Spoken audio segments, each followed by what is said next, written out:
Welcome back to Province Wide. Many of you are taking steps to green your homes. Maybe you switch to reusable cloth shopping bags, or you're turning out the lights more often. One choice for many is to eliminate the toxins, and that starts with the cleaning cupboard. Once hard to find, these products are now front and center in many retail stores. In a moment, we're going to hear from a couple of young entrepreneurs who are riding the green tide to success.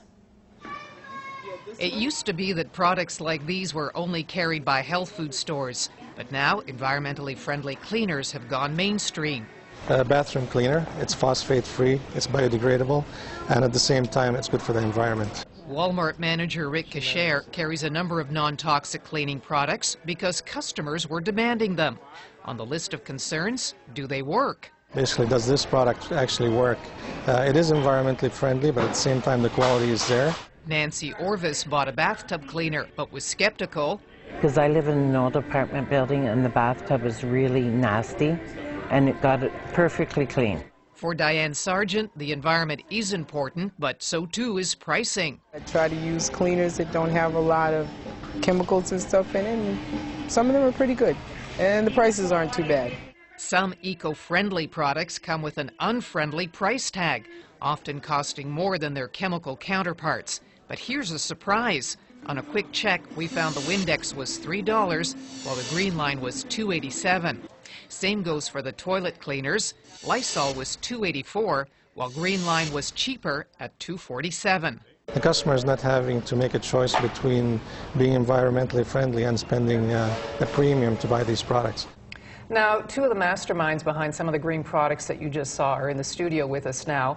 They are Jeremy Quinn, who is 29, and his partner David Stone, who's 28, who together had the company called Brite in Mississauga. You two met at university? That's right. We both met at Wilfrid Laurier University here in Waterloo, and we are actually roommates and became very, very good friends. You were doing a degree in business? That's correct. Mm-hmm. And you were in? A degree in communication studies. When did you decide to go into business with each other? We actually started pretty well straight out of university, working for Brite together. Where did this idea come from? Well, I think with some of the changing trends we've seen in the market, people's awareness about the climate, it was really obvious to us that people were going to start to look harder at the products they buy, what effect they have on the environment and their families. You know, in 2003, when you started this, I would have to say that all this heightened concern that we have about the environment hadn't yet happened. You know, Al Gore with his documentary. What gave you the feeling that this would be a good business venture? Well, I think for the same thing I pointed out earlier, that we could see that this was the way the market would start to be going, that customers would start looking at this, and for us it was a natural progression to look to head in that direction. Well, you managed to strike a huge deal with Wal-Mart Canada to sell your product to them. How did that deal go down? We actually started working with Walmart about 5 years ago, and we've been very fortunate to add more products each year with them. Tell me about that meeting that you had with them. What did you say?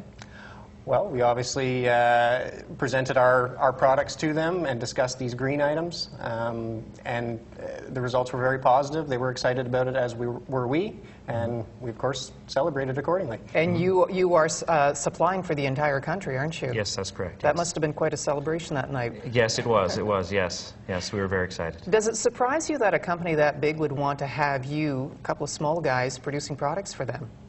Not really. Walmart's always been really good with us, really positive to work with us on projects, and I think they were as excited as we are when we talked about putting together a line of green cleaners for the everyday consumer. What's involved in making this product?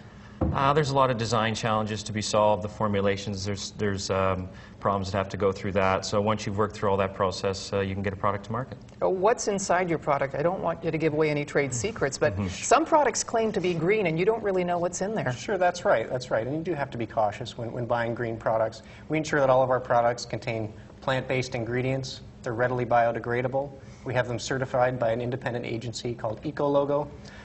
We don't use any dyes or artificial fragrances, and we try to use recycled materials in our packaging and ensure that the packaging is recyclable itself. You are making this in Chicago. Why aren't you making it here? We actually chose Chicago because we'd like to reduce our carbon footprint. It serves as a very central shipping point for our customers, and a lot of the raw materials that go into the product are available in that area. A lot of people who are concerned about the environment are also concerned about what they have to pay for these products, and many of these products cost more. How did you make your product cheaper? Well, I think that speaks to our business model. We're a small company. We're very efficient. We don't have the same overheads that most of our competitors would. So we're able to get savings in producing the product that way and then pass those savings on to the customer. Is there any chance that they might take this international? I don't know. You'd have to ask them. We hope so. Well, you two guys are just under 30. What's in store for you in the future?